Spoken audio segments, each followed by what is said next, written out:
I have spent decades of my life doing exactly all the wrong things to live a long and healthy life. The last 2 years or so, however, have been a mission to learn all about how to re-steer the ship and set a new course to better lifespan, but far more importantly, better health span, to be far healthier for far longer. In this video, we're going to look at what I consider to be the 5 key metrics to measure as we get older, what it is, why to do it, and how to do it. As for what to do to improve them, well, that's a massive topic, and I make lots of videos about this, so remember to make sure you subscribe. They're all in the chapters below if you want to skip about, and if you have any questions, leave them in the comments below. So let's get stuck in.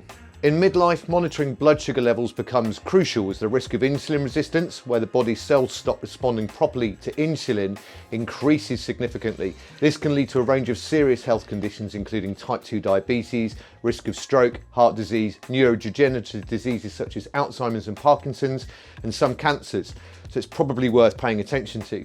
By the age of 45, approximately 1 in 3 people experience some degree of insulin resistance, often without even knowing it, as symptoms can be really subtle. Knowing that you're in the risky pre-diabetic range, as I very much was, and doing what you need to do to lower it can help prevent it becoming full-blown diabetes and will lower the chance of you coming to an unnecessary and unavoidable end, and that is on you. You can get your blood sugar measured at the doctor's with a blood test. I did that, and it's how I found I was pre-diabetic.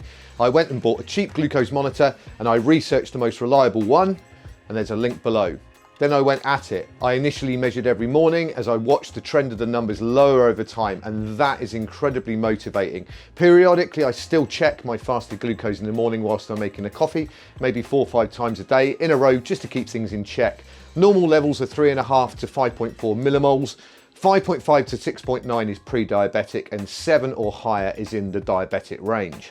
Visceral fat, the fat stored around your internal organs like your liver, pancreas and intestines, is a major health risk, particularly in midlife. Unlike subcutaneous fat, the fat beneath your skin, visceral fat is metabolically active and can increase the risk of serious conditions such as insulin resistance, heart disease, type 2 diabetes, cognitive diseases and certain cancers. And if this is starting to sound familiar, it should, because insulin resistance and visceral fat are very much linked. Even individuals that can appear to be thin can have dangerous levels of visceral fat, making it crucial to monitor.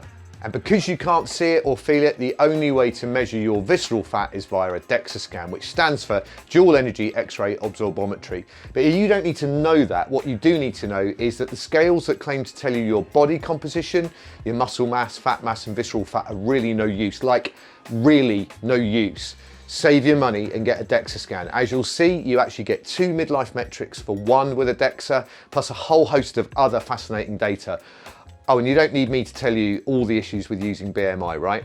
I went for a DEXA scan. My visceral fat was 171 centimeters squared. It should be less than 100 centimeters square. I know that without lowering this number and at some speed, it will most likely cause me a serious issue, in as much as it's likely to be the reason I die. So yeah, visceral fat.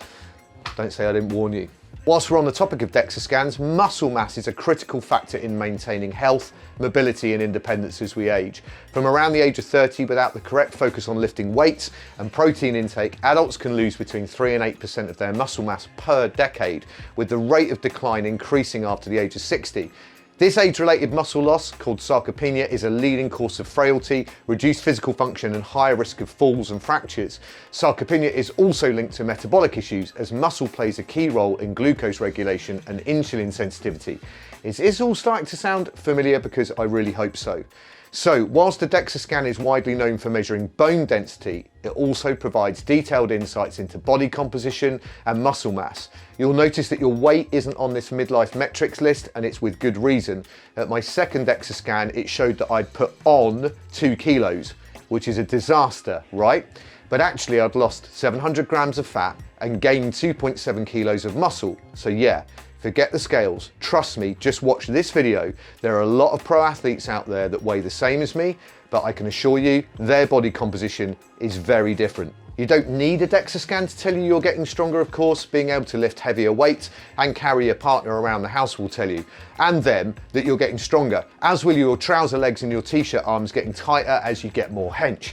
But you're gonna get a DEXA scan for visceral fat anyway, so yeah, put a number on it, home slice. Vo2 Max, or maximal oxygen uptake, measures the maximum amount of oxygen your body can use during intense exercise.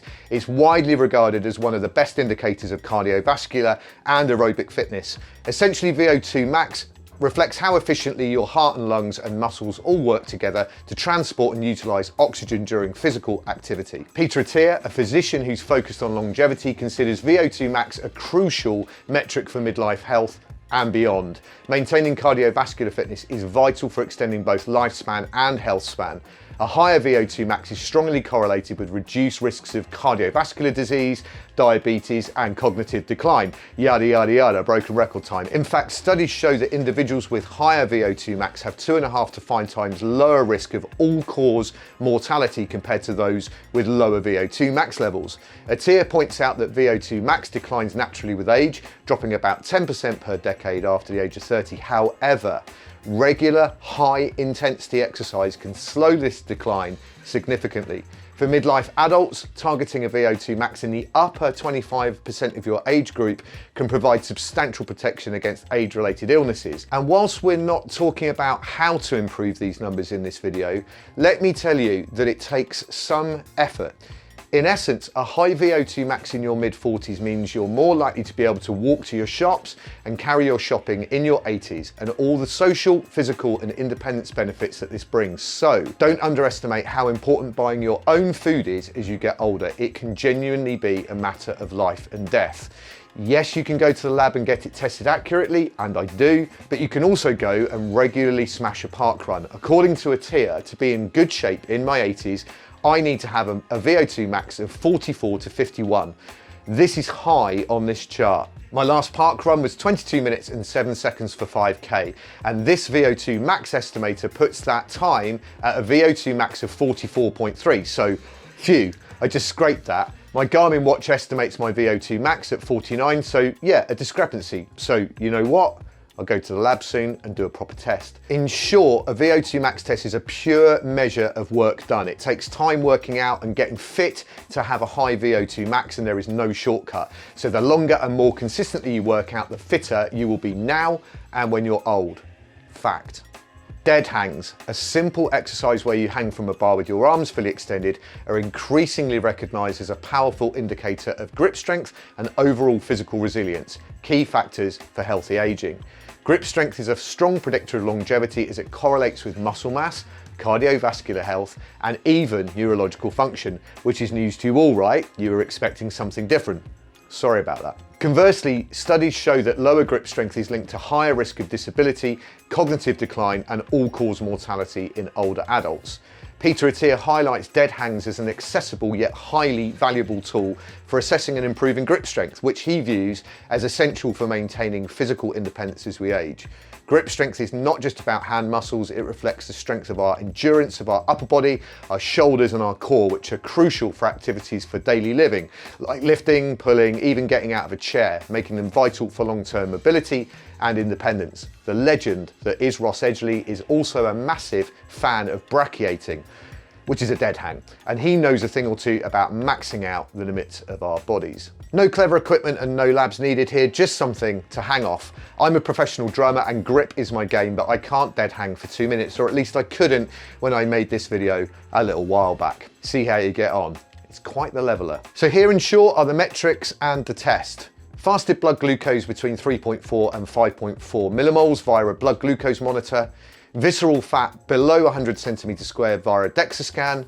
Muscle mass, well, there's no fixed metric here, but via a DEXA scan, you don't want to see it dropping, and ideally it should be going up. I'd like to get to 75% muscle mass, up from 66.2 in June. A Vo2 Max for me at my age of 44 to 51, and to be able to dead hang for 2 minutes. Finally, forget your weight. It really doesn't mean anything at all.